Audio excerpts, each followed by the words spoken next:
5 seconds, 2 seconds, ready.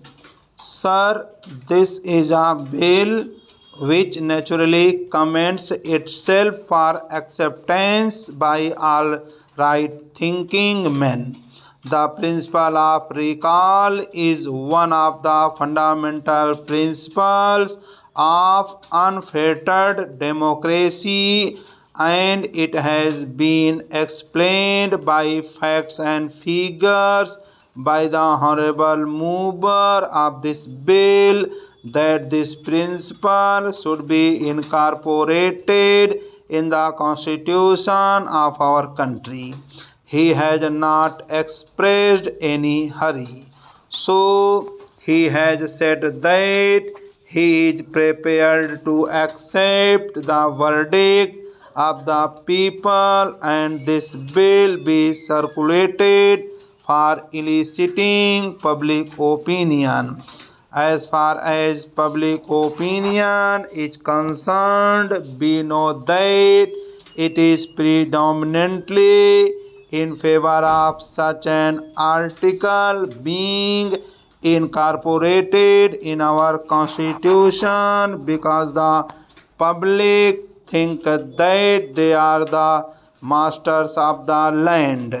But unfortunately, owing to certain constitutional difficulties, they do not have their say in matters of importance.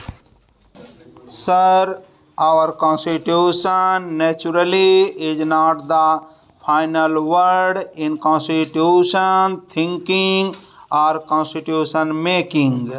We are all familiar with the circumstances in which this constitution was framed, and when we talk about the framers of the constitutions, we do not have certain abstract personalities or ideas in our mind.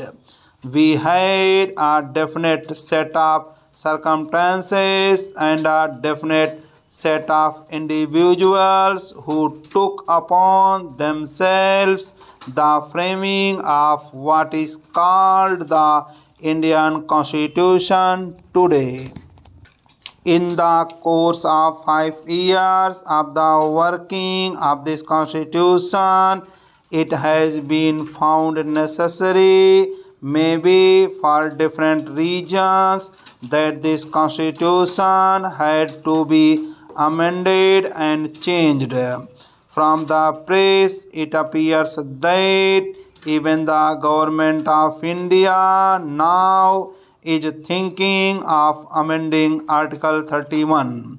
Therefore, experience goes to show that this constitution has got to be altered and changed, and so here is a bill, the provision of which should find a place in the form of fundamental law as an article in the constitution.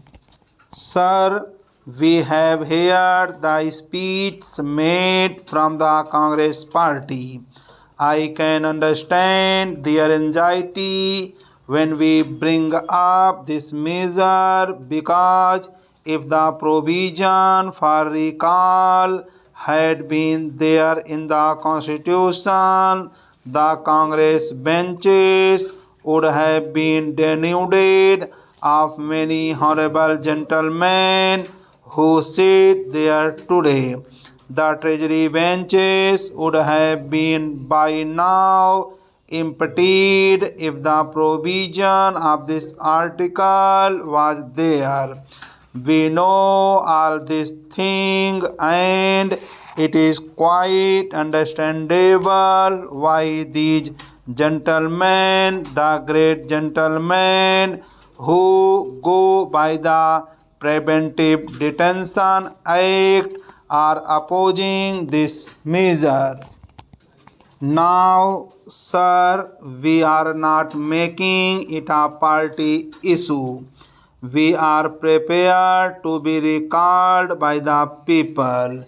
We would consider it a great honor to resign from Parliament if the people demand of us that course of action, and I can tell you, as far as our party is concerned, we are not even bothered about the constitutional provision, whether it is there or not.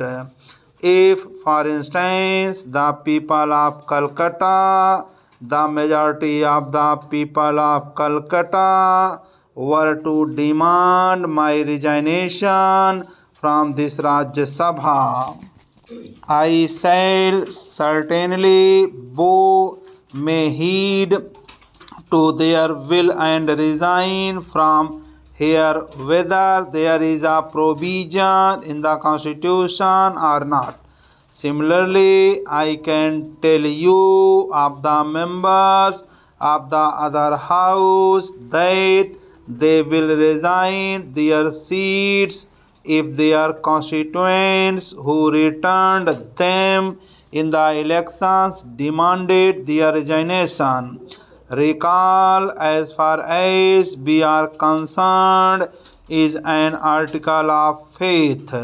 Whether there is a provision in the Constitution or not, we will submit to the will of the people because their will is supreme and sovereign, and I think that nothing is to be more revered and respected than will of the people. But the point is not that of what we feel or that we do not feel. The point is how you are dealing with the laws and with the constitution. That is the main point.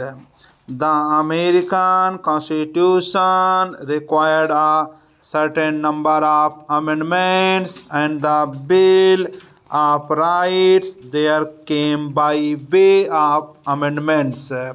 15 or 16 amendments were adopted in quick succession. Now our Constitution too requires many more amendments in the right direction.